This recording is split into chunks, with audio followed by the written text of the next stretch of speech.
여러분을 이렇게 뵙게 돼서 반갑습니다. 오늘은 낙중학의 제가 생각이 그렇습니다. 낙중학 혹은 퇴계학파의 마지막 정점에 있는 학자 한 분을 여러분들과 살펴보기로 하겠습니다. 낙중학이라는 이 개념은 낙동강 중류지역의 학문 이런 의미로 쓴 용어입니다. 계명대학교 한국학연구원에서 이 용어를 사용한 지가 벌써 10여 년이 넘었죠.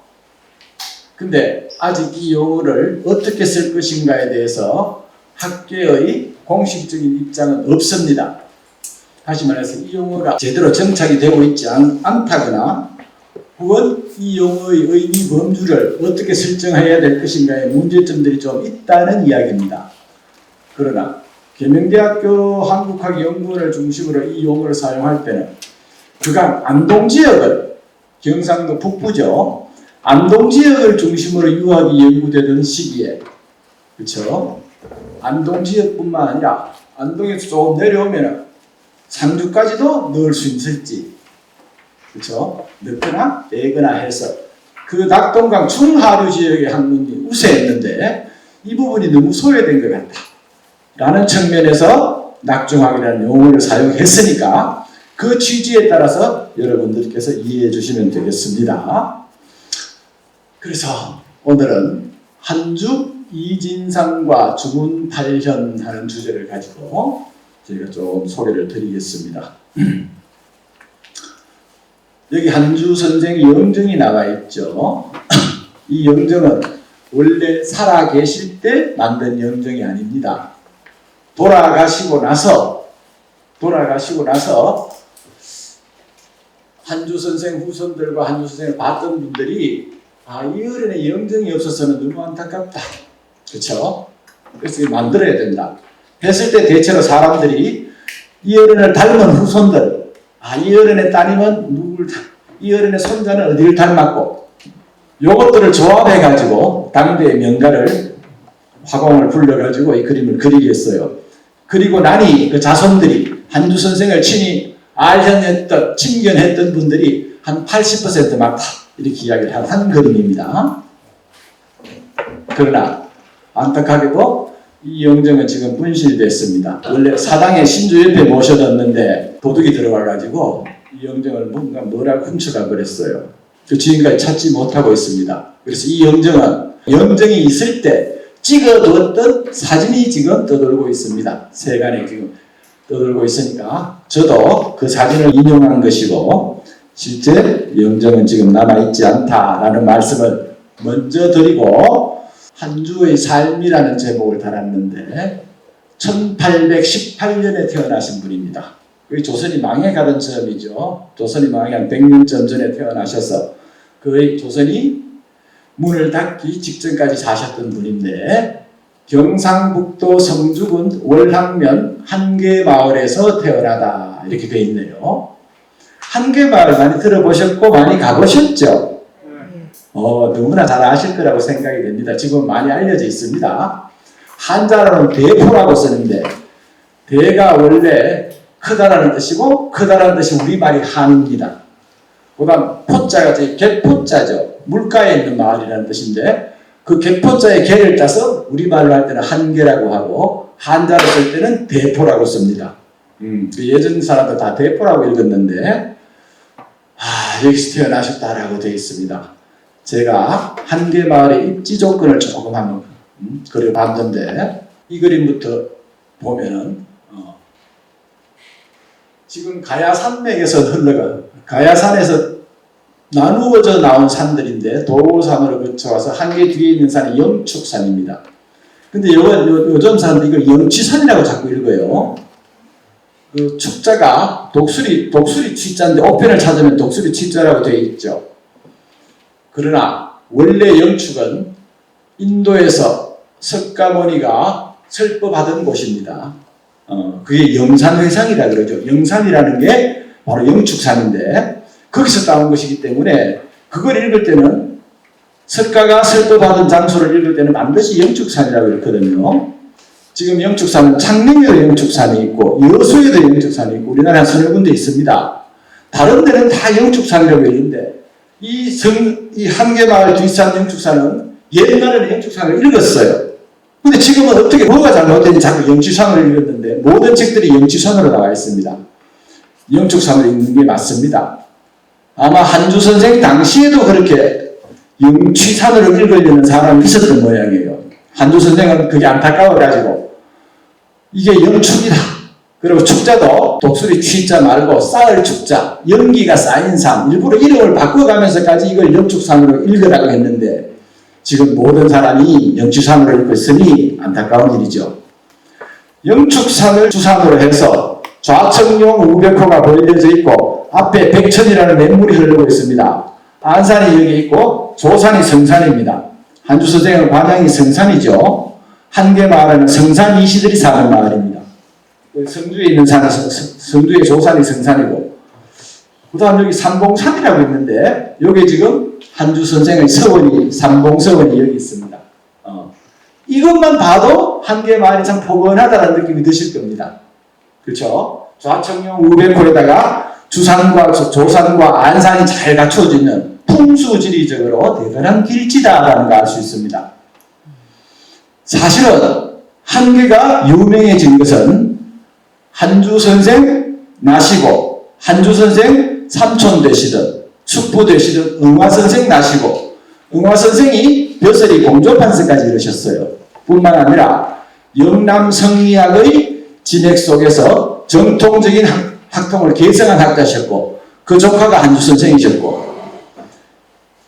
우리 영남은 생목이다 남인들이죠. 서울, 충청도, 경기 이 지역은 생목들이 다 노론입니다. 잘 아시다시피 숙종대왕 때 장희빈과 인현왕후 관계에 있어가지고 인현왕후는 노론들이 지지를 했고 장희빈은 남인들이 지지했습니다.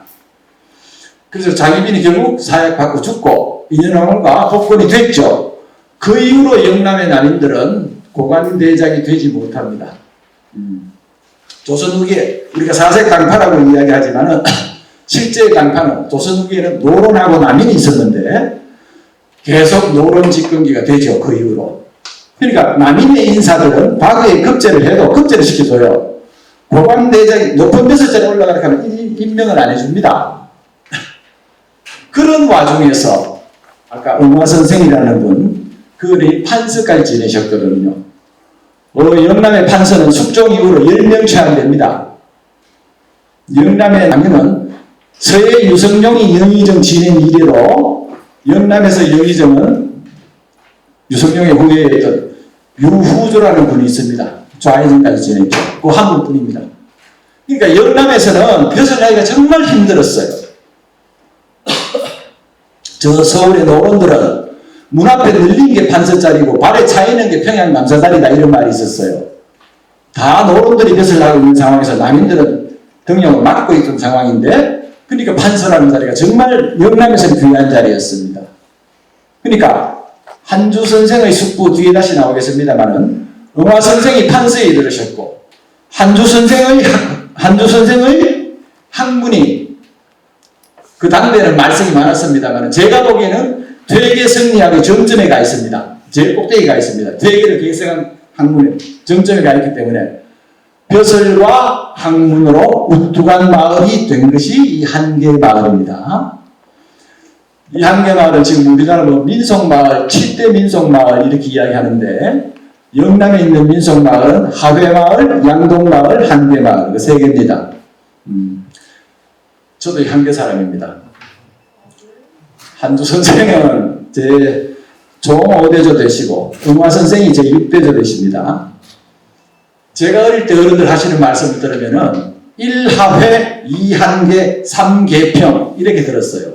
제 조부가 늘 하시던 말씀인데 1등은 하회고 2등은 한계, 3등은 일두정여창 선생이 사셨던 곳을 경남 함양의 계평이라는 데가 있습니다. 3계평 이렇게 말을 듣고 양동 거름들이 계산을 안 하셨어요. 내가 왜 안 했는지 모르겠는데 지금 보면 양동이 총량이 훨씬 넓고 좋죠.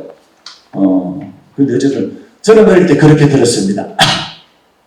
그래서 이곳에서 태어나셨는데 어쨌든 이 고을이 이름이 하회라든가 양동이라든가 한계라든가 이런 고을이 이름이 나려면은 세 가지가 있어야 됩니다. 첫 번째는 일단 인물이 있어야 돼요. 인물이 있어야 됩니다. 촌양이 아무리 반듯하더라도 그 특별한 인물이 없으면 그냥 저런 마을이 있었지 하고 지나가거든요. 인물이 있어야 되고, 그 다음 역사와 전통을 지켜온 그 마을의 정신이 살아있어야 됩니다. 그렇죠? 그 다음 마을 모양이 좋아야 돼요. 사실 이게 제일 중요한 것 같아. 우리나라 6.25 때 사라져버린 저 외관에 매운 마을, 이런 마을들은 폭격 맞아가지고 거의 마을이 한 70~80%가 다 부서지고 지금 한 30% 남아가지고 이렇게 키우고 있거든요. 그 마을 굉장히 큰 마을이었는데, 그래서 촌양이 잘 지켜져야 됩니다. 한계마을은 제가 보기에는 이 세 가지가 다 갖추어진 마을이 아닌가라고 생각이 됩니다. 뭐 제 고향에서는 꼭 그런 것만 아닙니다. 한주 선생의 가문을 한번 살펴보겠습니다. 월봉 이정현. 제가 어릴 때는 어른들이 선조의 휘함이나 선현의 휘함 이름을 함부로 부르는 되게 버럭했어요. 지금도 그러시죠? 조상 이름 함부로 못 부르시잖아요. 그렇죠? 그리고 퇴계, 율곡 이런 분은 조상이 아니지만 이황 이렇게 안 하고 들퇴계라고 불러왔죠. 그거는 그들이 이룬 성취에 대한 대절입니다. 그분들이 그렇게 큰 업적을 남기셨으니 이름 부르기가 참 외람되다 하는 말이죠. 동양한 이름을 소중히 여겨왔습니다. 서양은 그렇지 않은데. 그래서 저는 그게 나름대로 의미가 있다고 생각해요. 근데 지금은 그런 시대가 아니죠. 그래서 오늘은 직고 명자 하겠습니다. 그냥 성함 함부로 부르겠습니다. 월봉 이정현의 8대손 이렇게 되어 있네요. 지금 성주 한계 마을은 다 이 월봉의 자손들입니다. 다 월봉의 자손들입니다. 이 월봉은 26살에 요절하셨어요. 일찍 돌아가셨습니다. 돌아가셨음에도 불구하고 한 마을의 중시조가 될 수 있었던 이유가, 그분은 26살에 문과에 급제하시고 한강정구의 문인이었습니다. 한강정구라는 분이 어떤 분인가? 제가 그 밑에 퇴계학파라고 이야기를 해두고 그림을 하나 그려놨습니다. 도표를 하나 그려놨죠. 퇴계는 정말 대단한 분입니다. 제가 생각하기에. 왜 대단한가 하면은, 조선이 성리학의 나라라고 하지만은 조선이 개국하면서 우리는 성리학의 이념을 가지고 국가를 다스리겠다고 했지만은 성리학이 어떤 학문인가를 학문적으로 제대로 정리하지를 못했어요. 중국은 주자 이후로 원나라 명나라 들어오면서 성리학의 이론체계가 쫙 정립이 되어 있는데, 우리는 성리학의 나라라고 하면서 학문적으로 주자가 이야기했던 학문을 논하고 뭐 이런, 뒤에 가면 또 좀 이야기하겠습니다만은 동방오현에서 일두정여창, 한원당 김경필, 일두정여창, 정암 조광조, 그죠? 회제 이은저 이런 분들 그냥 이야기하는데, 그분들이 학문이 탁월해서가 아니고 학문이 깊어서기보다 실천이 대단했던 분들입니다. 한원당이나 일두 같은 분을 소학동자, 특히 한원당을 소학동자라고 하죠. 소학에 쓰여 있는 대로 늘 실천했다는 말입니다. 그렇죠?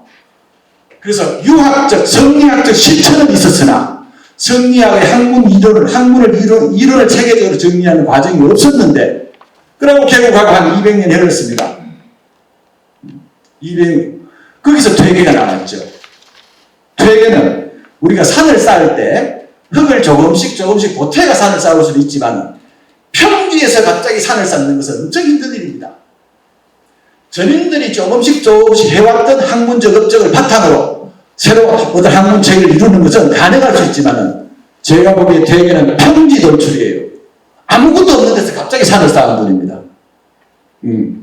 그래서 실제로 성리학이라는 학문적 체계가 이론적으로 정리된 것은 퇴계 이후 일입니다. 그러니까 남인이나 노론이나 퇴계를 다 존중하죠. 그래서 사실 퇴계는 특별한 분입니다. 그 퇴계는 제자가 300명이 됐어요. 300명 가운데 학통을 형성한 제자는 여기에 적어놓은 세 분입니다.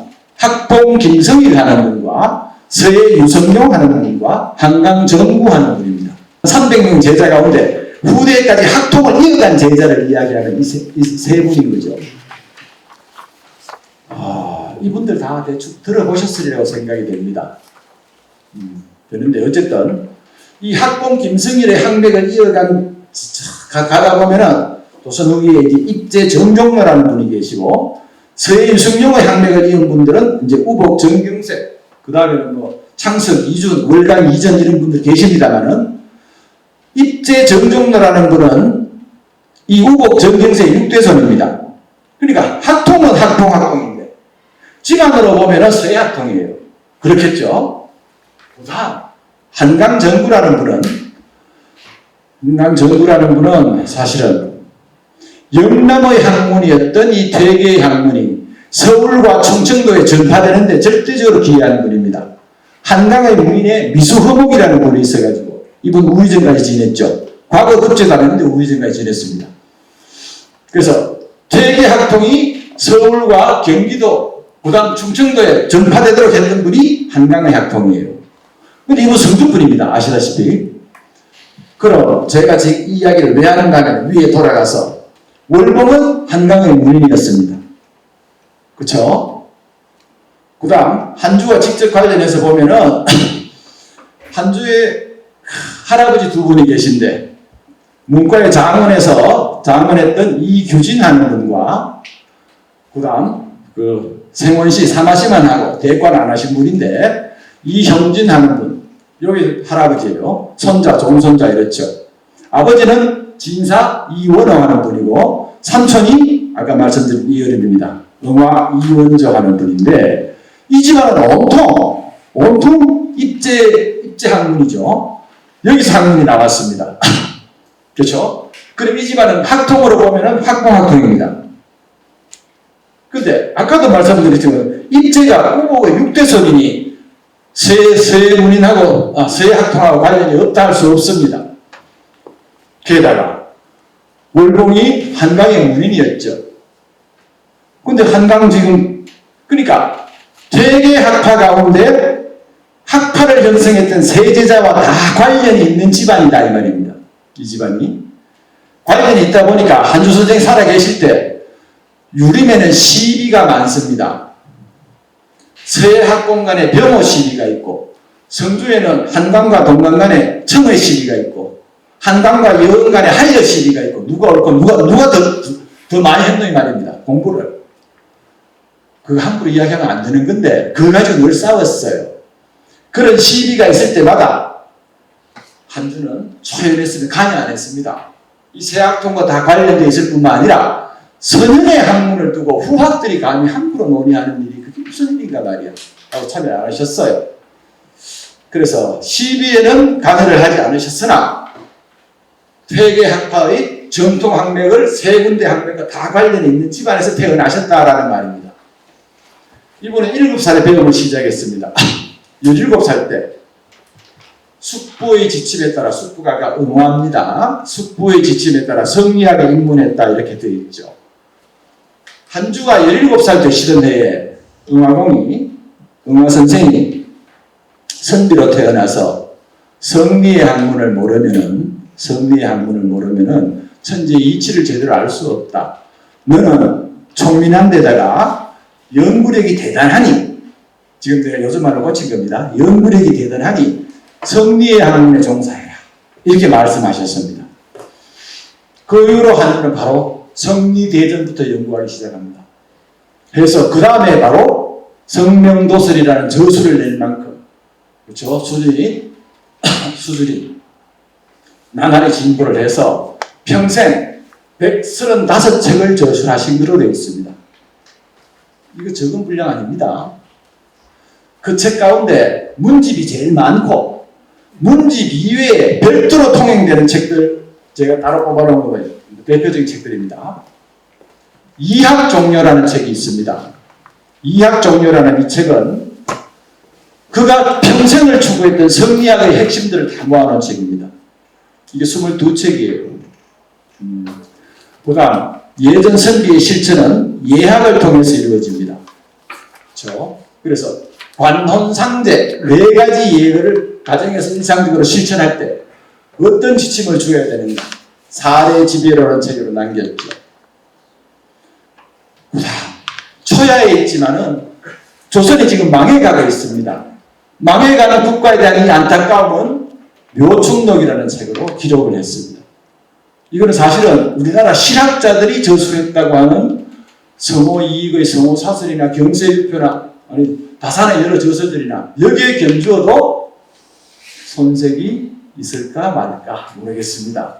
어쨌든 그런 전제에서부터 그래서 일반 농사짓는 법에서부터 국가의 과거, 인재의 선박 여러 가지 문제 국가 여러 가지 문제들을 체계적으로 다룬 책이 묘충록입니다. 예전에는 이 책이 잘 연구가 안 되다가 요즘 와서는 체계적으로 연구가 되고 있습니다. 그 다음 중국이나 우리나라나 국가가 위태로우면 사람들이 역사를 보기 시작합니다. 송나라 망할 때 왜 춘추학이 그렇게 빛났던가? 춘추에 대한 저술들이 많았던가? 조선이 망해갈 때 왜 춘추라는 책을 열심히 보았던가? 국가가 위태하던 이 시기에 춘추집전이라는 책을 저술을 해서 공자가 춘추를 저술한 대의를 밝힙니다. 그 밖에도 경학과 시문, 이건 이제 문집들에 들어있는 내용인데 경학과 시문, 천문과 역법 등의 어디 한 군데도 통하지 않는 법이 없었다 이렇게 되어 있습니다. 그 행록에 보면은 그래서 평생 학문을 이렇게 하셨어요. 67살에 조정에서는 그 학문을 인정해서 의금부 도사의 벼슬을 내려보냅니다. 근데 그때 한두는 출타 중이셨어요. 그 아드님이 급히 사람을 보내서 아버지 조정에서 벼슬이 내려왔습니다. 빨리 집에 오셔서 어명을 만들어야지요 하니까 한두 선생이 나는 강가에서 친구들과 약속이 있다 하고 오지 않으십니다. 그래서 벼슬을 사퇴했죠. 1886년에 69세로 돌아가십니다. 1895년에 초간 목활자본 한주지 25책이 간행됩니다. 이 한주지 25책은 아까 앞에서 제가 들어드렸던 그 다른 책들 그 책들은 문집에 들어있는 책이 아닙니다. 그 밖의 글들을 모아가지고 문집을 만드는 건데 그 25책이었어요. 1897년에 삼봉서당을 건립합니다. 이건 아들과 제자들이 힘을 써서 그렇죠. 여기 삼봉서 지금 보이는 아까 그 한계마을 현국도에 있었던 삼봉에 있는 서당인데 지금은 서원으로 성격됐습니다. 최근의 일이지만은 1910년에 문인들이 조은헌도제를 건립합니다. 조은헌도라는 이 네 글자는 한주 선생이 살아계실 때 이 네 글자를 만들어 두셨어요. 무슨 뜻인가? 운은 운곡이라는 별호를 썼던 주자를 가리킵니다. 나는 주자를 할아버지로 삼겠어. 저는 뿌리를 둔다는 말입니다. 조술을 한다는 말입니다. 그것을 뿌리로 하여 나는 학문을 서술하겠다는 뜻인데 쉽게 말해서 주자의 뿌리를 두고 헌자가 법헌자죠. 헌도 또는 도상, 퇴계입니다. 그죠? 퇴계를 내 법으로 삼겠어. 주자를 뿌리로 하고 퇴계를 본받겠어 하는 취지를 밝힌 글자가 조은헌도 네 글자입니다. 이것이 조선이 망하던 해에 제자들이 이건 전적으로 제자들이 세운 건물입니다. 조은헌도제가 여기 조은헌도제 이렇게 되어 있죠. 그거 지금 생각해보면 쉬운 일 아닙니다. 어느 선생이 죽었는데 제자들이 선생님을 위해서 저렇게 큰 학교를 지었어. 쉬운 일 아니죠. 조은헌도제를 건립을 했죠. 지금 한계마을에 가면은 가장 볼만한 건물이 제가 보기에는 이 조은헌도제입니다. 가보신 분들은 기억하시겠지만 한주종택 들어가셔가지고 옆에 조은헌도제 있습니다. 거기 소나무가 좋았는데 근년에 뭘 한다고 해서 소나무 죽여버렸어. 좀 안타까운 일이죠. 자, 그러다가 1928년에 중간본 한주집 22책이 간행됩니다. 왜 1895년에 초간본 그렇죠? 한주집이 나왔는데 그건 목활자였어요. 나무로 만든 활자본이고 여기는 목판본으로 제대로 만든 겁니다. 1928년에 조선 망하고 일제 치하인데 왜 이걸 다시 냈을까요? 책이 더 많은 것도 아니에요. 22책입니다. 이 이야기는 뒤에 가서 조금 드리겠습니다. 2016년에 삼봉서당을 삼봉서원으로 중창하고 원래 삼공서원에는 사당이 없었습니다. 한주, 면후, 대개 삼선생을 모신 사당을 세우고 이름을 현도사라고 했습니다. 여러분 아시는 대로 이 볼격자죠. 현자에 한자에 관련해 있는 글자가 그걸 현으로 읽을 때는 뵙는다, 아연한다는 뜻입니다. 현도라는 말은 여기 와서 도를 뵙는다는 뜻입니다. 도를 뵙는다는 말은 도가 있는 분이 있어야 그분한테 도를 뵙죠. 한주 선생의 도를 여기 와서 뵙는다는 뜻입니다. 그게 한주 선생의 도겠습니까? 한주 선생의 도가 주자의 도, 퇴계의 도고, 주자의 도고. 어쨌든 현도사를 건립했습니다. 지금 이제 서원으로 춘향, 추향을 다 하지 못하고, 그죠? 추향만 1년에 향사 한 번만 하고 있습니다. 지금도 향사를 올리고 있죠. 자, 생애는 대충 그랬습니다. 한주 선생의 행록에 있는 이 말을 저는 참 감동스럽게 생각합니다. 제가 한번 읽어볼 테니까 글을 보시면서 따라오시면 되겠습니다. 일생 동안 일각도 쓸데없이 보낸 적이 없었고 한마디도 쓸데없는 얘기를 하신 적이 없었다. 아침이 되면 반드시 세수하고 관들을 갖추어 사당을 대하였으며 손님을 접대하는 경우가 아니면 잠시 내실에 들리신 뒤 곧바로 경서를 가르치거나 책을 보거나 글을 쓰는 일로 종일을 보내셨다. 밤이면 눈을 감고 단정히 앉아있기를 좋아하셨다. 일이 없으면 촛불을 켜지 않았고 혹 촛불을 켜면 반드시 하는 일이 있으셨다. 일각이라는 이 개념이 옛사람들 시간 개념인데 일각은 옛사람들은 하루를 100각이라고 생각했습니다. 밤낮이 50각 딱 되는 데는春분과 추분이에요. 밤이 60각이고 낮이 40각인 시기가 하지입니다. 동지는 반대로 밤이 60각이고 낮이 40각입니다. 그래서 하루를 100각을 했는데 우리는 하루가 지금 24시간이죠. 이걸 나누기 해보면 대체로 한 15분 정도 됩니다. 중국에서는 지금도 일각을 15분이라는 개념으로 쓰고 있습니다. 근데 어쨌든 그렇게 짧은 시간도 쓸데없이 보낸 적이 없었다. 한마디도 쓸데없는 얘기를 하신 적이 없었다. 예전 선비들의 근엄함과 성실함은 지금 우리가 짐작하기 힘든 부분이 있습니다. 이걸 경이라고 하죠. 경. 정신이 항상 각성되어 있어야 돼요. 이러니까 오래 못 사십니다. 늘 각성돼서 어떻게 오래 살 수 있어요? 늘 각성되어 있어야 돼요. 그게 주자, 정자라는 가르치 신법이거든. 그게 경입니다. 공경하기 한 글자. 원래 경은 옛날에 공손하고 공경하고 이 정도 의미였는데 송대 성리학자들이 와서 경을 특별한 글자로 만들었어요. 이거는 늘 정신이 각성되어 있는 상태인데 이분은 그러셨던 것 같아요. 한평생이라고 해서 어려서부터 너는 아니겠죠. 이 행록을 쓴 사람이 봤을 때 내가 볼 때는 늘 이러셨어 이 말이죠.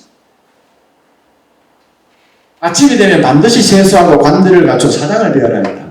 아침 되면 세수하고 의관을 정제하고 사당에 제일 먼저 인사합니다. 요즘도 사당이 있는 집이 더러더러 고가들에는 있습니다. 회계사당, 양동에 가면 회제사당, 우제사당 다 있죠. 근데 그 종손들이 지금도 아침마다 가서 배열을 하는지는 모르겠어요. 근데 이거는 반드시 사당을 배열하고 손님이 와 계시면 손님방으로 가요. 근데 손님이 없을 경우에는 부인이 계시는 안방으로 한번 들어가서 부인 얼굴 한번 보시고 나옵니다. 그때부터 곧바로 경서를 제자들에게 가르치시거나 책을 보거나 글 쓰는 일, 이게 평생입니다. 그러니까 135책이라는 책을 남기실 수 있었죠. 밤이면 잠을 잘 안 주무셨더만 늘 앉아 계셨어요. 이러면 건강이 유지가 안 됩니다. 아니면 이러다가 가면 불면증 생깁니다. 그렇죠? 밤이면 눈을 감고 단정히 앉아있기를 좋아하셨다 하니까 늘 그러셨던 건 아니겠죠. 그러나 주로 이러셨어. 그래서 눈을 감고 명상에 잠기시다가 할 일이 있으면 촛불을 쓰시고 할 일이 없으면 반드시 눈을 감고 촛불을 꺼두셨어요. 요즘 전기 예쁘게 쓰죠? 여러분도 어린 시절 다시 기억나시겠습니다. 제 어린 시절에 어른들 하실 말씀이 불 끄라 이게 입에 달린 말씀이에요. 불 끄라! 라디오 끄고자! 근데 지금은 참 그런 소리 안 하고 전기 마음대로 쓸 수 있는 시절이 됐으니 좋은 시절인가 그렇지 않은가 모르겠습니다. 어쨌든 건강하고 절약하셨던 모습도 보입니다. 평범한 이야기 같지만은 참 저는 이 구절이 참 좋아요. 그래서 한번 인용해 봤습니다. 자, 한 주의 사상이라고 했네요. 이제 좀 골치 아파집니다. 한주 선생은 성리학자니까 그의 사상을 돌아보지 않을 수가 없습니다. 그래야만 한주를 이야기할 수 있으니까요. 우리는 조선을 성리학의 나라라고 이야기하는데 조선 성리학의 연원은 어디서 출발됩니까? 물론 중국의 성리학이야 정자, 주자로부터 출발하는 학문입니다만은 조선을 성리학의 국가라고 했을 때 그 성리학의 출발점은 어디인가? 대체로 포원 정몽주를 이야기합니다. 이건 정설입니다. 이 포원이 동방이학지조 이렇게 이야기하거든요. 동방이학의 할아버지, 동방이학의 지조 이렇게 이야기하는데 조선 중기까지도 포원은 그러니까 중종대왕, 중종반정이 있던 그 시기까지만 하더라도 포원 정몽주라는 분은 전조의 충신이다 밖에 이야기 안 했어요. 전조가 고려조죠. 고려를 위해서 저리를 지키 정말 충신이다. 전조의 충신이다 이렇게 이야기했는데 정암 조광조라는 분 뒤에 나옵니다. 이분이 김효사화의 희생이 됐죠. 그 뒤에 신원이 되는 과정에서 정암을 어떻게 평가할 것인가 하다 보니까 야, 조선 성리학에 이런 분이 계셨어. 근데 혼자는 안 됐을 거 아니야. 이번에 학통에 들어가는데 정암 조광조라는 분은 한은당 김경필 선생한테 배웠어. 한은당 김경필 선생은 전필제 김종식 선생한테 배웠어. 전필제는 위로 올라가다 보니까 포원이 계신 거야. 아, 그래서 그때부터 동방성리학의 할아버지가 되어버립니다. 포원이. 조선 중기부터. 포원이 조선 성리학의 할아버지가 될 수 있었던 이유는 목은 우리가 삼원이라고 이야기하죠. 목은 포원, 야은 그렇습니다. 목은 이색 선생이 포원을 지칭하면서 동방이학지조 6글자를 이야기했어요.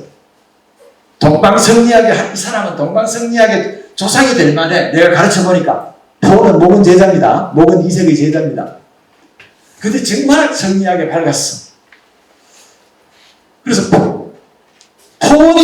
목은이 포원을 평가하면서 한 그 한마디 6글자밖에 없습니다. 근데 그것 때문에 갑자기 동방성리학의 할아버지가 되어버렸어요. 고려사에 보면은 정몽주의 열전에 그런 이야기 있습니다. 논어를 해석하는데, 그죠? 주자의 성리학이 성립되기 이전의 책이 논어 아닙니까? 공자 때의 책인데, 공자의 은행론인데, 그 책이 조선에 수입된 것은 이미 삼국시대부터입니다. 그래서 옛날식으로 늘 논어를 해석하고 읽었는데 포원은 이거 아니냐 하면서 포원이 성경관에서 학생들 가르칠 때 자기의 새로운 이론을 가지고 이게 요새 새로 일어난 성리학의 이론이야 하고 학생들을 가르쳤어요. 사람들이 긴가민가했어. 저거 맞나? 우리는 옛날에 이래 배웠는데 저 양반은 다른 이야기 하네 이랬거든요. 그런데 그 뒤에 중국에서 사서통이라는 책이 들어오는데 그 책 보니까 딱 주자가 설명했던 말씀하고 보은 말씀하고 딱 맞아 들어갔어요. 그래서 적용한 학생들이 놀랬다라는 기록이 고려사에 있기는 합니다. 어쨌든 그 이야기 하나 하고 그 다음 목원 선생이 이야기한 포원은 동방이학지조라고 했던 그 말씀 하나 하고 합쳐가지고 어쨌든 오늘날은 조선성리학은 포원 정몽주로부터 시작한다라고 되어 있습니다. 자, 이것이 야학한테 넘어갔죠. 야학은 다른 선생님도 있습니다만은 성균관에서 포원한테 배웠어요. 야학은 고려가 망할 징조가 보니까 어디로 갔습니까? 야학이 어디로 갔습니까? 선산 금호선을 안 들어갔습니까? 그쵸?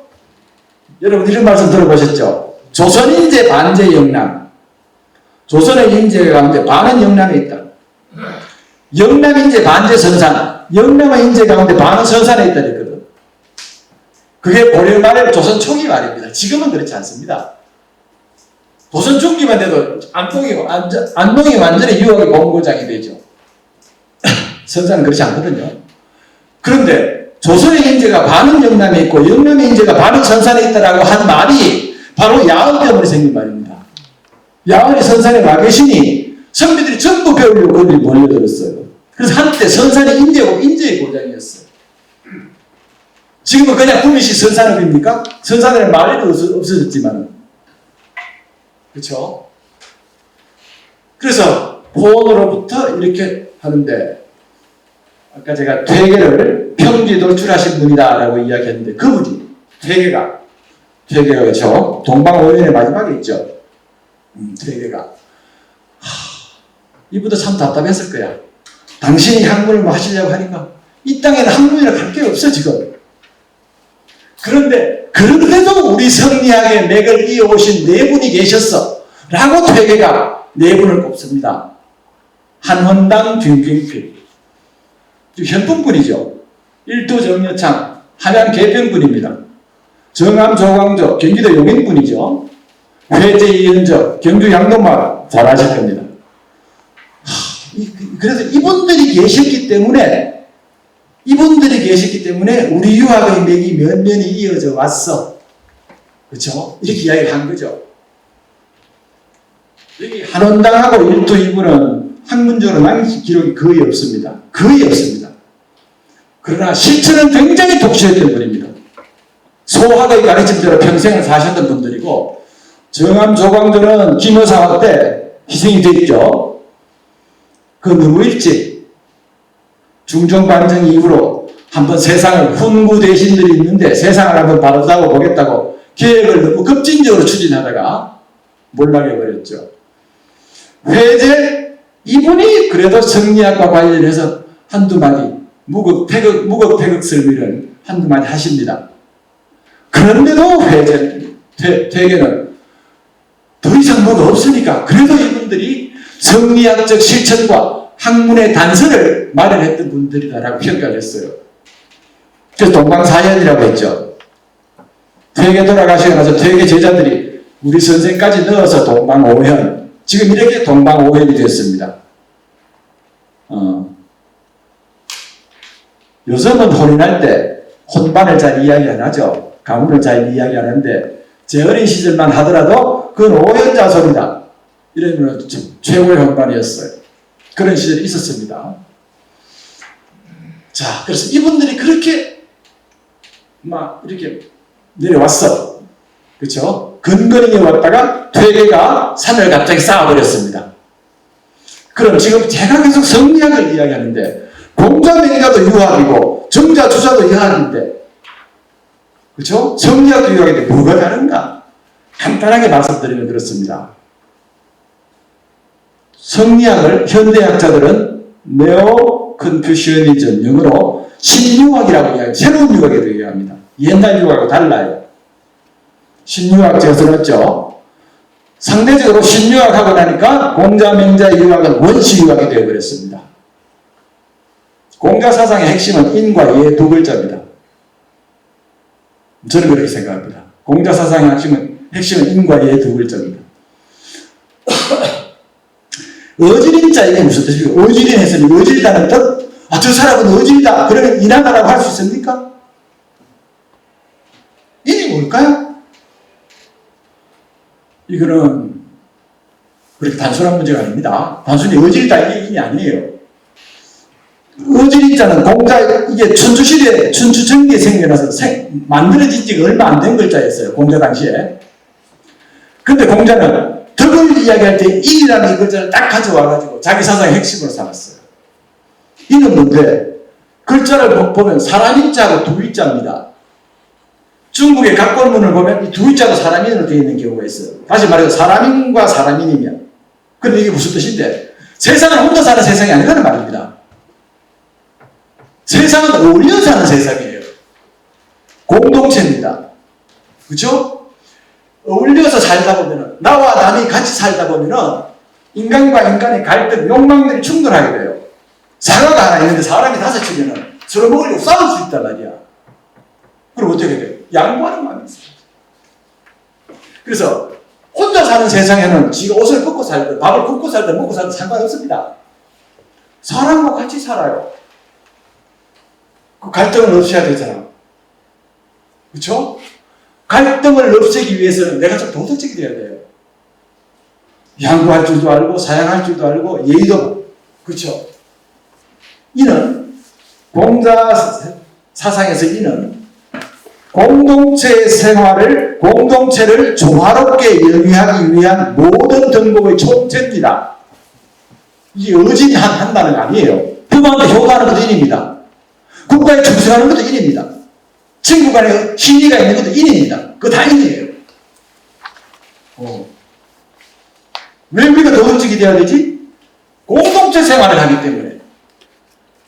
그래서 이는 공동체 생활을 조화롭게 영위하기 위한 모든 덕목의 총체였거든요. 공자는 그걸 마음에 가지고 있어야 돼. 네 옆에는 다른 사람이 있잖아. 다른 사람한테 양보해줄 줄 알아요. 이 마음을 가지고 예를 실천합니다. 이 인의 마음을 밖으로 드러내는 형식이 예거든요. 공자는 그런 이야기 하죠. 저 사람이 지 이름자밖에 못 써. 그래도 부모에게 효도하고 나라에 충성하면 나는 저 사람을 배웠다고 할 거야. 노래에 나오면 말을 조금 했습니다만은 노래에 많은 취지는 그런 이야기입니다. 그렇죠? 그 사람이 무식해도 하는 행동이 올바르면 그 사람 선비야. 이렇게 이야기했거든요. 공자의 원시유학은 실천 두 글자입니다. 몰라도 돼. 학식이 풍부하지 않아도 돼. 실천하는 사람. 그게 무슨 실천입니까? 공동체 사회를 조화롭게 영위하기 위한 실천. 그 이야기죠. 부모에게 왜 효도해야 됩니까? 그거 네가 몰라도 돼. 효도하는 게 사람 사는 길이야. 실천해. 이게 공자의 가르침입니다. 나라에 충성해야 됩니까? 왜 해야 되는데요, 내가? 알려고 하지 마. 충성해. 그게 사람 사는 길이야. 그런데 송나라에 와서는 내가 왜 부모한테 효도해야 되는지 알아야 될 거 아니야. 알아야 효도를 하지. 해도 찝찝한 거야. 공자 명자는 그냥 실천만 하락했는데. 그렇죠? 송대의 성리학은 세상을 좀 알아야 되겠어. 제가 거경국리 네 글자 해놨죠. 국리 두 글자가 세상의 이치가 뭔가를 궁구하는 겁니다. 오늘날 우리가 국리라는 말을 쓰지만은 그게 굉장한 용어예요. 그게 송대 성리학의 용어입니다. 부모가 자식한테 자유로워야 되는 이치가 있고 자식이 부모에게 효도해야 되는 이치가 있잖아요. 신하가 임금에게 충성해야 되는 이치가 있고 풀 한 폭이 나무 한 그루에도 반드시 이치가 있어요. 세상에 아무 이유 없이 있는 것은 없어. 바위돌 하나가 옆에 서 있어도 그 이치가 있는 거야. 이렇게 생각하는 송대 성리학자들입니다. 그래서 그 이치가 뭔가를 우리는 궁구해야 돼요. 궁이라는 말은 끝까지 추구해 간다는 말이거든요. 이게 주자의 공부법입니다. 우리나라 화담 성형들이 공부할 때 젊은 시절에 하늘천자벽에 딱 써붙여놓고 하늘의 이치는 뭔가? 내가 다 깨달았어. 그럼 딱 떼내고 따지자 딱 써붙여놓고 땅의 이치는 거는 뭐지? 다 됐어. 사람이 다 써붙여놓고 이런 식으로 공부했다 그래요. 그런 식으로 공부하라고 하는 게 주자입니다. 이치를 알아라고 했거든. 국리입니다. 그래서 사물의 이치를 통뚝 완전히 깨달아야 돼. 이렇게 하나하나 물상들의 이치를 오늘 나는 왜 여기 와서 한주 선생을 이야기하고 여러분들은 여기 왜 앉아가지고 한주 선생을 듣는가? 여기 무슨 이치가 있는가? 이런 이야기예요. 이렇게 이치를 자꾸 추구하다 보면은 어느 순간에 그 전체 이치를 꿰뚫는 큰 깨달음이 온다. 주자의 말이 그렇습니다. 화련관통한다. 자, 그래서 이치를 추구하고 실천은 경해야 됩니다. 경에 살아라고 했거든. 그 경이라는 말. 제가 아까 경 그랬죠. 이게 옛날에는 그냥 봉천하고 겸손하고 이 정도가 경이었어요.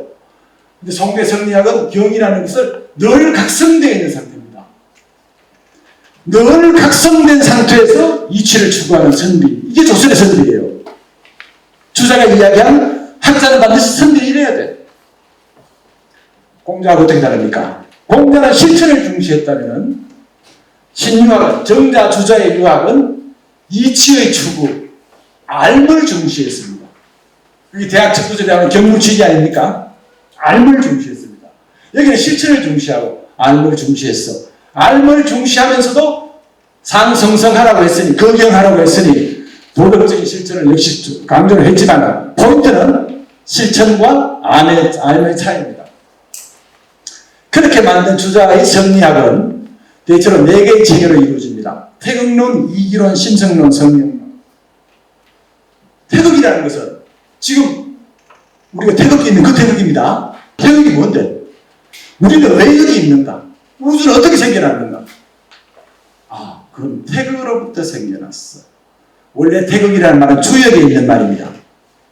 주역에 여기오 태극하니 시생양이하고 뭐 이렇습니다. 여기에는 태극이라는 것이 있으니 그래서 역학을 설명하던 하나의 용어가 태극인데 염계주돈이라는 사람이 이 태극을 끄집어내가지고 우주 만물의 근본자가 이 태극이다. 우주 만물의 존재 근거야. 우리는 태극 때문에 이 땅에 존재하고 있어. 그렇죠? 그래서 우주 만물의 가장 근본을 태극이라고 딱 설정해두고 그럼 그 태극이 현상에 나타날 때는 어떻게 나타나는데? 이와 기로서 나타나는 거예요. 그렇죠? 이와 기로서 이제 나타나는 거예요. 이와 기로서 움직이는 거예요. 야, 이 연구를 깊이 해 들어가면 어떻게 될까요? 자연과학이 발달할 수 있습니다. 그렇겠죠? 이라는 말은 제가 지금 밑에도 잠시 써뒀습니다만 원리와 현상 이렇게 이야기했죠. 이 존재하는 나타난 현상들은 기야. 기인데 그 기의 이면에 있는 원리들은 리입니다. 그래서 세상은 사실은 존재와 그 존재의 원리들 이거 다 포괄되는 이야기입니다. 이게 깊이 연구되면 자연과학이 발전할 수 있어요. 그런데 성리학은 어디로 돌아갑니까? 마음으로 돌아가 버렸어. 심성의 문제. 여기서 이 기론이 자연과학으로 가면 문명이 발전할 수 있었는데 거기로 안 갑니다. 내 마음은 뭐지? 내 마음에 성이 있고 정이 있는데 성은 뭐고 정은 뭔가? 이거 왜 이리로 돌아갔을까요? 수양론입니다. 그렇죠? 나의 악은 어디서 오는 것이고 선은 어디서 오는 것인가? 다가오는 악은 끊어야 되고 선은 지향해야 되는데 그 선과 악을 내 마음은 어떻게 해야 할 것인가? 이런 문제들이죠. 그래서 마음으로 돌아가가지고 결국은 성과 경이라는 수양론으로 빠져버립니다. 그래서 성리학의 세계는 선비는 만들 수 있었지만 과학을 발전시킬 수가 없었던 거죠. 어쨌든 이렇게 됐어요. 근데 한 줄을 이해하기 위해서 저는 이 이와 기 문제를 조금 언급하고 가겠습니다. 자, 아까 이와 기를 제가 간단하게 존재하는 현상들은 기이고 그 현상의 뒤에 있는 원리는 미이다 라고 했을 때 우리는 주리론과 주기론 이야기 많이 들었죠. 퇴계의 성리학은 뭡니까? 주리론입니까? 주기론입니까? 퇴계의 성리학은 주리론입니다. 주리론자. 율곡은 주기론입니다. 율곡은 주기론자입니다. 주리론자는 원리와 현상 가운데 원리를 중시하는 사람들입니다. 그래서 원칙주의자들입니다. 퇴계가 주리론자였다는 것은 나타난 현상이 아니라 그 현상의 이면의 원리. 이게 정말 가치 있는 거잖아. 현상은 잘못 나타날 수도 있고 뒤섞여 악도 나타나고 선도 나타나는데 그거 아니야.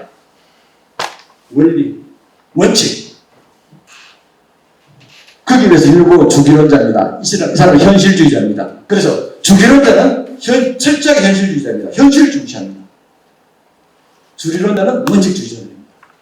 영락은 대표로 이 퇴계의 주리론을 따라왔어요. 이걸 이제 그들의 학문의 이론을 가지고 이야기하자면 퇴계는 이기호발을 주장했고 율곡은 기발 이성 1도를 주장했고 한주는 이발 1도를 주장합니다. 이게 무슨 말인가? 이와 기가 이기호발이라는 말은 이와 기가 같이 발동한다, 같이 움직인다는 말이에요. 자, 율곡을 먼저 봅시다. 율곡은 기발 이성 1도선인데 나타나는 것은 기이고 그것을 뒤에서 조정하는 것은 미이다 이 말이에요. 나타난 현상들은 전부 기야. 이게 지금 제가 이와기를 설명해드릴 원리하고 가장 맞아 들어가는 것 같죠? 율곡의 기발 이성 1도선. 움직이는 것은 기이고 기가 움직이면 이가 그게 탄다 말이야. 세상의 이체는 이 한 길밖에 없어. 1도. 기가 움직이고 기가 움직이면 이가 그게 올라타. 이렇게 해서 세상에 모든 현상이 있는 것이지 세상 인생이 그럴 거 아니야 이렇게 이야기하거든요. 이게 맞는 것 같잖아요. 하나는 현상에 관한 원칙이니까. 근데 회계는 주리론자잖아요. 이가 중요해. 나타나는 현상들이 다 율곡 같은 경우 나타나는 건 다 기야 이렇게 하니까 자기는 원칙, 리, 그렇죠? 리가 있어요. 원리가. 그래서 퇴계는 아니야. 기가 나타나서 현상이 되기도 하지만은 이가 직접 나타나기도 해. 이렇게 이야기하는 거예요. 원칙이 바로 세상에 구현되게 돼. 기의 도움 없이. 이건 잘 이해 안 되시죠? 원칙을 자꾸 강조하다 보니까 원칙이 그대로 구현된 세상. 율곡처럼 나타나는 것은 기이고 기가 나타나면 이가 거기에 뒤에서 작용하고 있다. 이 한 가지 길밖에 없어. 모든 것은. 이랬는데 율곡은 아니 퇴계는 아니야. 이도 스스로 움직일 수 있고 기도 스스로 움직일 수 있어. 이렇게 이야기합니다. 왜 퇴계는 이렇게 이야기할까요? 자기는 원칙에 대한 신념이 있기 때문에 그래요. 도덕적 원칙이 이 땅에 구현돼야 되는데 그걸 다 기한테 맡겨두면 되겠냐 말이야. 그런데 한주는 결국 어떤 이야기 하는가 하면 이 바라는 움직이는 이밖에 없어 이렇게 이야기해요. 이 세상에는 구현되는 것은 원칙밖에 없어. 현실은. 그러면 어떻게 됩니까? 사실은 퇴계는 주리론자로서 이기호발을 했는데 여기 가가지고 한주에 가서 퇴계는 이를 드러내고 싶었거든요. 근데 기가 바란다고 하는 이 이야기를 무시할 수 없으니까 이와 기 같이 나와 이랬는데 한주는 이밖에 안 나온다 이랬어요. 퇴계의 생각을 너무나 확연하게 알았던 거죠, 한주는. 그래서 세상의 주인은 이야. 그래서 내가 퇴계의 주리론의 정점에 한주가 있다 이렇게 이야기하는 겁니다. 그게 이제 마음과 관련되어 있는데 퇴계는 마음에는 이와 기가 같이 있어 라고 이야기하고 율곡은 마음은 기야. 그렇죠? 근데 한주는 마음은 이야 이렇게 해버립니다. 이 이야기 하자면 엄청 말이 길어지는데 자, 요 정도 하고 넘어가겠습니다. 넘어가서 뒤에 가서 보완해봅시다. 한주 사상의 특징과 평가라고 있습니다. 그래서 원리 혹은 원칙을 중시하는 주리론자 퇴계이황, 현상을 중시하는 주기론자 율곡이, 원리 그 자체가 구현되기를 꿈꾸는 한주. 그래서 주리론의 극치. 한주는 스스로 자기의 심정리라는 이 사상을 가지고 자기의 사상을 마음을 아까 퇴계는 마음에는 이와 기가 같이 있다라고 했고 율곡은 마음은 기뿐이야라고 했고 한주는 마음은 리다라고 했습니다. 자꾸 리를 끄집어내는 게 주리론자예요. 그걸 갖다가 바곡으로 비유했습니다. 바곡은 옛날에 초나라에 사는 변화라는 사람이 평산에서 바곡을 얻어가지고 임금한테 바쳤어요. 근데 바곡은 어떤 돌인가 하면 겉에는 돌이에요. 안에 옥이 들어있어가지고 돌을 깨야지 옥이 보입니다. 그래서 그 임금에게 바쳤더니 초왕이 보고 이게 무슨 옥이야 돌이지 해가지고 이 사람이 몰령 아킬레스건을 자르는 행보를 내렸어요. 나중에 알고 보니까 그 속에 옥이 들었는데 그래서 형산의 바곡이라는 말이 유명해졌죠. 한주는 자기의 심정리의 이론을 설명하기를 마음은 바곡이야. 근데 끝에 돌이 사고 있어. 그게 기야. 안에는 바로 리가 들어있잖아. 옥이 있잖아. 그게 리거든. 그러면은 심적기라고 하게 되면은 율곡처럼 심적기라는 그 모양을 보고 심적기라고 하는 거예요. 그다음 심합이익이라는 것은 돌도 보고 안에 옥도 본 거야. 근데 내가 말하는 심적 리는 바로 안에 있는 그 옥이 진짜라는 것을 이야기합니다. 이렇게 이야기합니다. 그래서 나는 변화가 초나라에서 아킬레스건이 잘리는 형벌을 받았던 것처럼 내가 형벌을 받을지언정 이 말을 하지 않을 수 없다. 라고 이야기했죠. 그런데 어쨌든 퇴계하고 좀 다르죠. 퇴계의 주리론을 극도로 끌어올렸는데 퇴계하고 달랐어요. 이게 이제 조선 후기 영남 사상사를 완전히 뒤흔드는 사건이 됩니다. 생전이라고 했는데 제가 생전이라고 표현을 쓴 것은 생전부터 이제 힘이 들었기 때문에 그래 나왔는데 생전의 도산서원, 파문, 문집, 반송 이렇게 되어 있죠. 생전에부터 한주가 살아계실 때 심정리설 딱 이야기하고부터 사람들이 저 사람은 명예를 구해서 헛소리하고 있다. 우리 퇴계 선생하고 다른 이야기를 해서 명예를 구하고 있다. 이렇게 이야기합니다. 그 정도였어요. 1888년에 돌아가시고 나서 1895년에 문집 초강본이 나왔죠. 그때는 영남 선비들이 문집이 나오면은 이 문집이 사실은 대단한 겁니다. 요즘은 자기 집안에 뭐 조상 남기신 글 좀 있으면은 워낙 인쇄하기 쉬우니까 그거 찍어가지고 문집 내죠.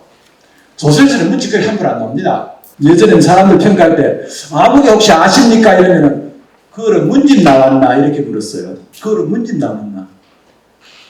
문집 낼 만한 사람이 아닌데 문집은 나의 글과 나의 사상을 다른 사람에게 알려줄 만한 가치가 있는 사람이라 해야 돼요. 그렇죠? 그래서 문집이 나오는 겁니다. 문집 나왔나? 물어보니까 사람 평가하는, 선비를 평가하는 척도였어요. 기준이었는데. 어쨌든 한주 선생의 문집이 돌아가시고 나서 7년 뒤에 찍었습니다. 1888년에 돌아가시는데 1895년에 초강본을 찍고 그때는 영남에서 문집이 나오면 어디부터 보내는가 하면 도산서원에 먼저 보내요. 영남학 중에 제 뿌리가 거기 있으니까. 도산서원에는 동광명실, 서광명실 가보신 분 있는지 모르겠습니다만 가운데 길 올라가다 보면 좌우로 딱 벌어져 있는 건물이 있습니다. 그게 광명실인데 빛난다, 광명실. 거기다가 딱 보관 소장하게 돼요. 그리고 한부를 보내죠. 그래서 딱 보냈는데 도산서원에서 이거는 우리 선생하고 학생하고 다르다. 우리 선생하고 우리 선생님 퇴계 선생, 우리 선생 학설하고 다르기 때문에 가야산 깊은 산골짜기에 오래 넣어뒀다가 우리 선생 학설이 사라지고 나가는 꺼내라 이렇게 이야기합니다. 라고 그래 폐자를 해 그걸 문서를 딱 만들어가 문지처럼 돌려버려요. 반송해버렸죠. 우리 선생하고 다르니 우리 선생 학설 사라지거든 그 사람 학설 내놔라 이랬죠. 정확하게는 도산서원 파문도 사후입니다. 근데 생전부터 이걸 보셨다는 이야기죠. 문지 반송이 됐어요.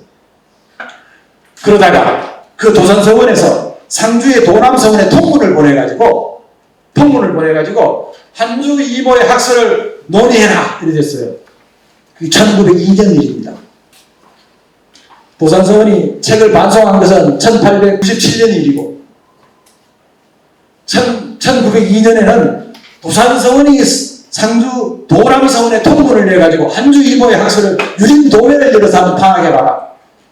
그래서 유림도회가 열렸어요. 영남 유림들이 다 모였습니다. 어디서? 상주 향교에 모였습니다.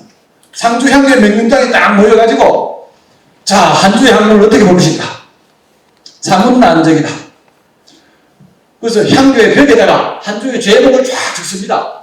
학설을 가지고 우리 선생의 학설도 다르고 우리 선생의 학설이 다르면 주자하고도 다르고 공자하고도 달라. 이건 사문난적이야. 하고 문집 한 책을 불태워버렸죠.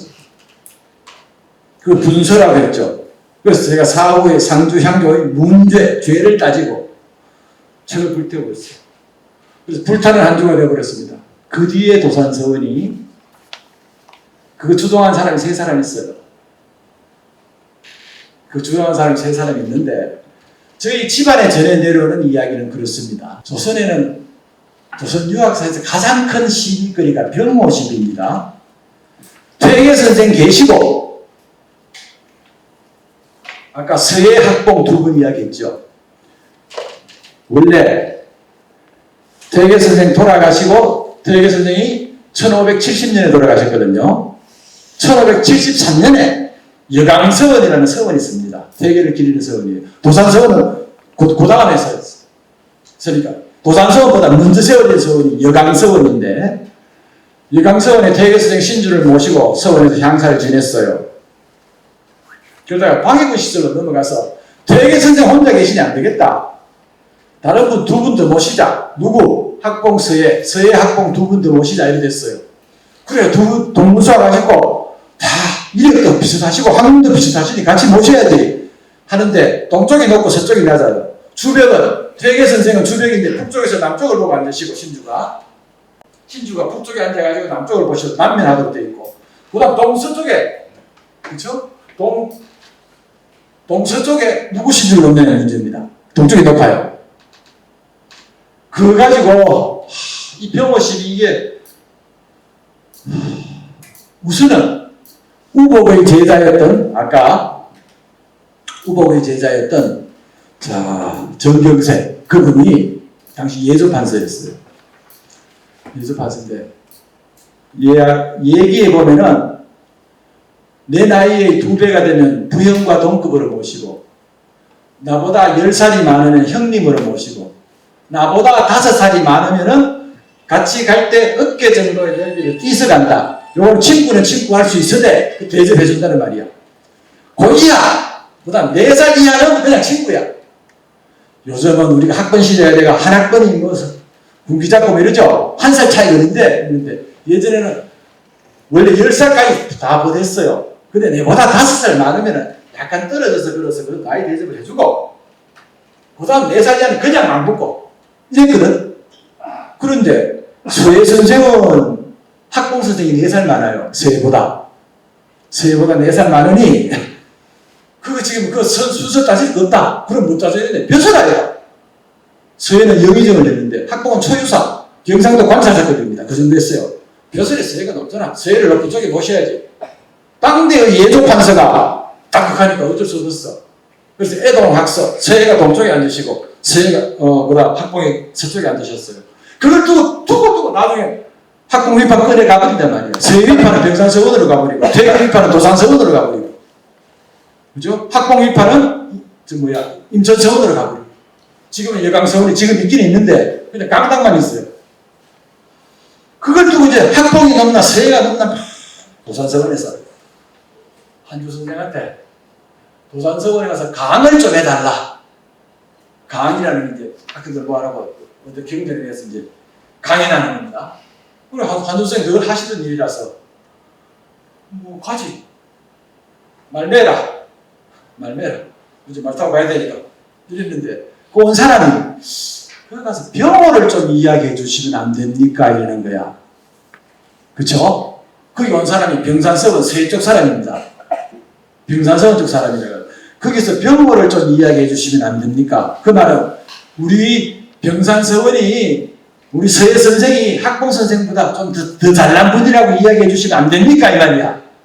한주가 그 말을 딱 듣더니 말 풀어라 이랬다 그러거든. 말 뱉으면 말 풀어라 안 간다는. 그래서 이 사람이 앙심을 묻고 가서 사단을 일으켰다라는 제가 집안에 느끼는 거예요. 그리고 증거를 얻고 전해오는 이야기라서 그래서 이 문제를 일으켰다라고 생각이 되는데 어쨌든 도산서원에서는 세월이 좀 지나고 나서 조선 망하고 난 뒤에 1910몇 년도에 가서 패자를 다시 보내옵니다. 지난번에 우리 도산서원에서 일을 일으킨 것은 몇몇 사람이 주동이 돼서 심술이 바르지 못한 몇몇 사람이 주동이 돼서 한 일이지 우리 서원과는 상관이 없다. 한주 선생은 대단한 분이다. 이렇게 패자를 다시 보내옵니다. 어쨌든 이 일 때문에 한때 조선 유림이 서울의 성균관까지 가요. 현대에 와서는 조선 이학 6대가 조선의 성리학 6대가 이야기할 때 화담, 서경덕, 대개 이왕, 율곡이, 농문, 임성주, 노사, 기정기, 한주, 이진상 이렇게 이야기합니다. 근세 유학 3대가 할 때 화서, 이양로, 노사, 기정기, 한주 이렇게 이야기합니다. 현대 와서 제대로 평가받게 된 거죠. 그의 제자들이 130명이었습니다. 이거는 그 당시로 보면 많은 숫자 아닙니다. 제가 한번 읽어보겠습니다. 한주는 평생 스승으로 자처하지 않았으나 한주의 문인록에 이름을 올린 자가 아들 이승희를 비롯하여 130여 명, 당시 한주와 함께 영남삼로라고 불린 서산 김흥락과 사면 장복추의 문인이 700여명에 달하는 것과 비교하면 턱없이 적은 수. 그렇지만 당대의 정예들은 당대의 석학들은 모두 그의 제자됨을 자랑스럽게 여겼다. 도산서원에 파문당한 게 그게 올바른 내용이 아니었다는 거 알죠? 한주가 심정미서를 발표하고 9년 뒤인 1870년부터 1878년까지 허유, 박종석, 이정모, 뒤두운, 윤주와 장석영, 김진호 등 이른바 조문팔전이 속속 한주의 문화에 들어왔다.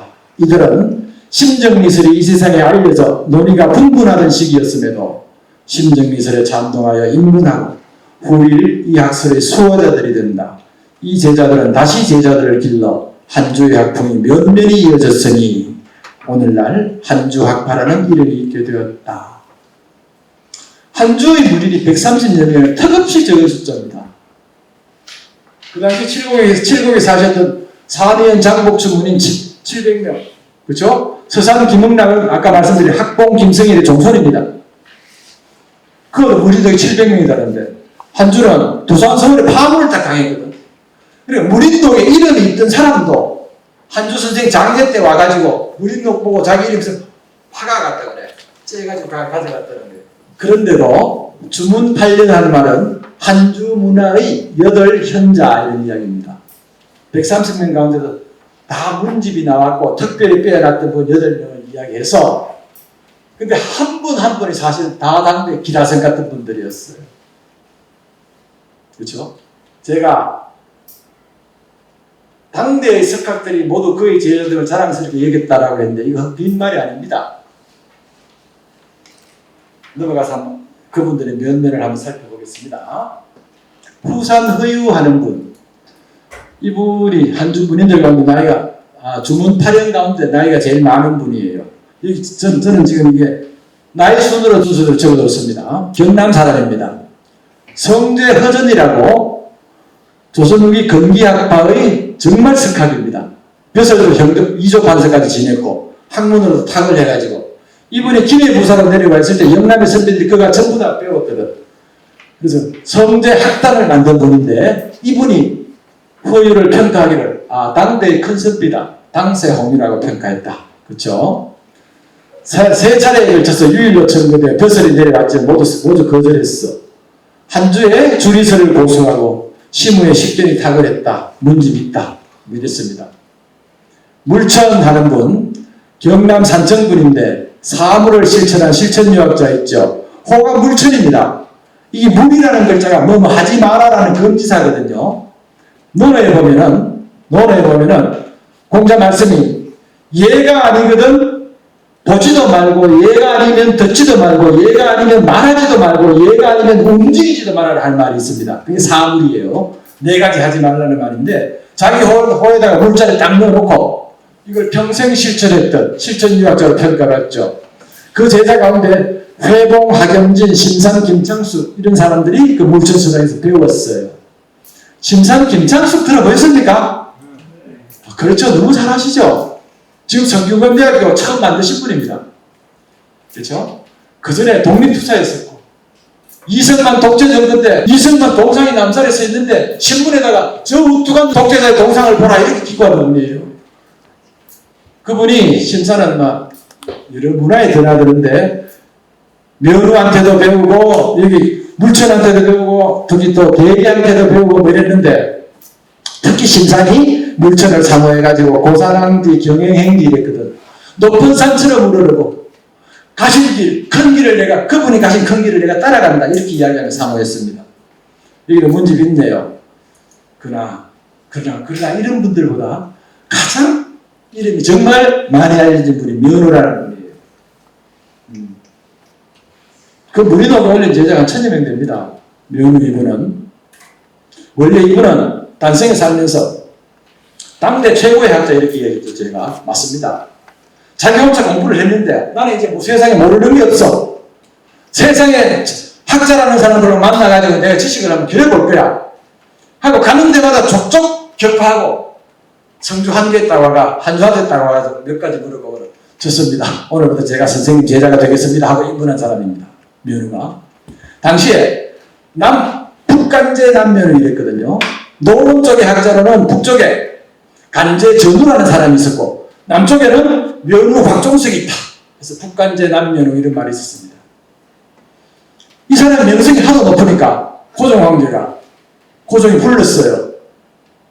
지금 시국이 어지러우니 경이 와서 나한테 좀 좋은 이야기 해도 나는 안 올라갑니다. 몇 차례 부르니까 마지못해 나가가지고 경기도 과천에 딱 가가지고는 저는 포이기 때문에 벼슬이었기 때문에 예전에는 일반 백성도 임금을 만날 때는 반드시 사모관대하고 배워야 됩니다. 아련을 해야 되는데 저는 포이기 때문에 갓쓰고 도포이고 전화를 뵙겠습니다. 허락해 주시겠습니까? 그러니까 고종이 그래 좋다 들어오너라 이랬어요.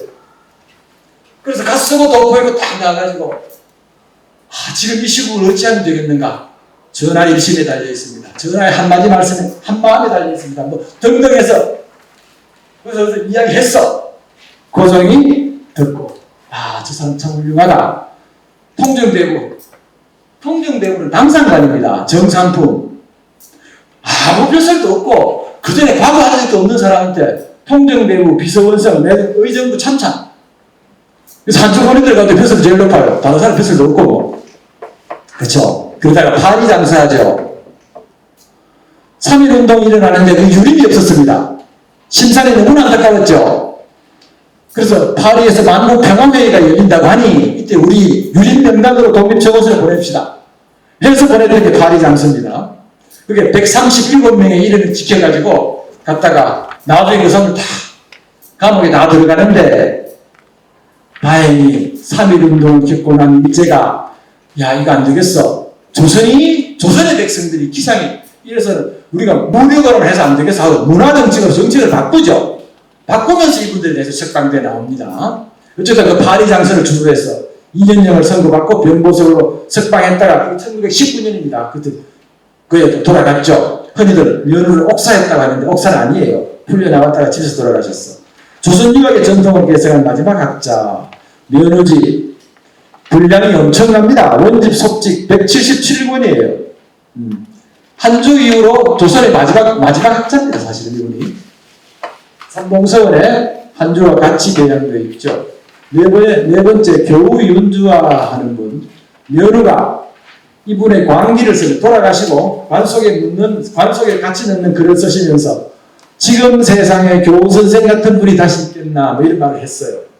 자동 이정모 하는 분 이분 생물리를 보세요. 일찍 돌아가셨습니다. 30살에 돌아가셨죠.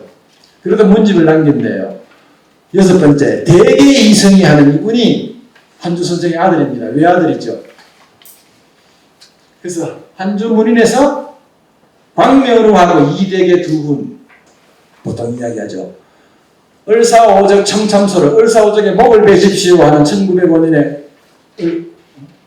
그렇죠? 올리고 1908년에 블라디보스토크로 그 당시에 해삼이라 그랬는데 망명했죠. 만주에 한흥동을 개척하고 최초의 조선인 집단 거주지 1916년에 봉천에서 잡고 1916년 봉천에서 돌아가실 때 아들 두 분이 가셨어요. 큰아들은 환장해야 된다. 조선으로 모셔가야 된다. 근데 이 대개는 돌아가실 때 유언을 하기를 너희들이 나를 고국으로 내 시신을 가져갈지는 모르겠는데 내 몸은 돌아가더라도 내 혼은 돌아가지 않을 것이다. 이렇게 유언하시고 죽어요. 이 오랑캐가 더럽힌 땅을 내 몸은 너희들이 데려가더라도 내 혼은 돌아가지 않는다. 하고 돌아가시니 아들인 두 분이 그때 와있다가 만주까지 와있다가 아버지 시신을 모셔가야 되나 말아야 되나. 혼은 안 가시려 했는데 그렇죠? 그래서 그래도 모셔가자. 그래서 결국 모셔갑니다. 그 모셔올 때 그때 일제치 아닙니까? 명정에다가 대한의사 한계 이선생 이렇게 딱 썼어요. 서울서 기차 타고 외관으로 내려갔어요. 외관이 여기서 일단 내렸습니다. 내려가지고 그 깃발을 딱 세우고 시신을 운구하니 일제 경찰들이 슬슬 피했다 그래요.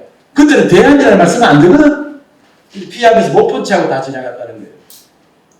그때 회장자가 그때 모인 사람들이 거의 10,000여 명에 도달했다. 이렇게 이야기합니다.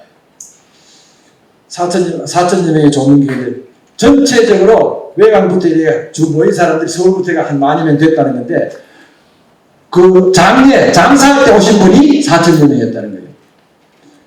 돌아가시고 건국원장 대통령장이 축소가 됐는데 우리나라 독립유공자들 많죠. 지금 한 15,000명 넘습니다. 그 가운데 훈급이 가장 높은 것이 건국원장 대한민국장이고 그 다음에 건국원장 대통령장 그 밑에 무슨 애족장 무슨 장이 있습니다. 건국원장 대한민국장하고 건국원장 대통령장 받은 사람은 우리나라에 100명이 안 돼요. 15,000명 가운데 100명이 안 됩니다. 그 훈장 받으셨고 이렇게 남겼네요. 한계유고라는 책은 국사편찬위원회에서 가능한 책입니다. 그래서 이분도 지금 삼봉서원에 면허 곽종선과 함께 배양되어 계십니다. 그다음 회당, 홍화 두 분 남았는데요.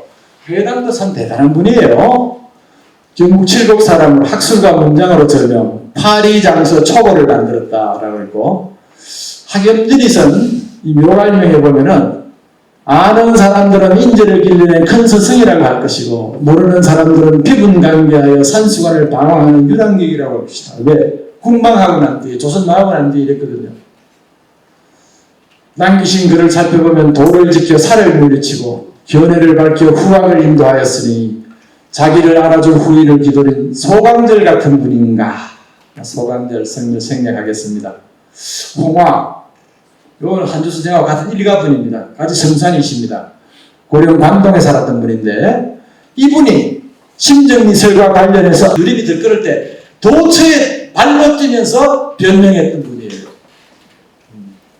서성의 학설을 고수하고 해명하는 일에 전념했다. 국채보상운동 당시 고령군 단연상체회 회장으로 추대되었다. 문집이 있다. 이랬네요. 130여 명의 제자들 가운데 8분, 주문파련이라고 운이 되는 분들 간단하게 설명드렸습니다.